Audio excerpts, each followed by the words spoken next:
So if you go for what then? Anybody say Chinakama Makowadio.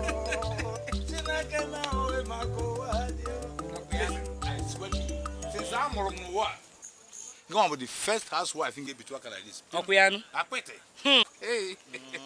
So if you say oto to echi no. Eh ba eh oto to echi e ba dey like boutique. Oh yeah, one. Eh? I don't use quite 10 naira more 20. Nka wa akede na nwe akede enwe lo. You go take lipstick. Kasmara say mascara. Iyo nke. Ana magafe nwe fugbo ge nwe si akị. Kezo gi bata. Oh echi. Amen. Tabu gende. O de kwa one. Anwem headache. Isi ọwụwa. Apart from that, we want to eat. Idi nke abụ. Kezi mgbe nke abidokwa. Pepe. Ịmakwa ge mụ na abi. Onde mgbe ka gị na abido. Tete one mgbe. Ama m na ọ bụrụ maka ife a ka iji rapụ ibe dị gị pụta. Mụ nwunye.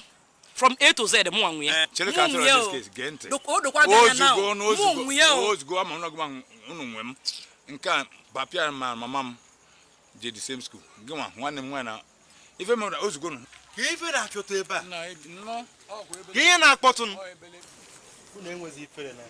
Nke ebe ka onye asị. isi ebe a na-agwọtọ nna gị odu na ya. So ife aka unu si ma gene si na be di unu mapụta unu na-azụ agadi nwoke maka nwaanyị si obodo Igbo ebunatara ya. Onye bụ agadi nwoke?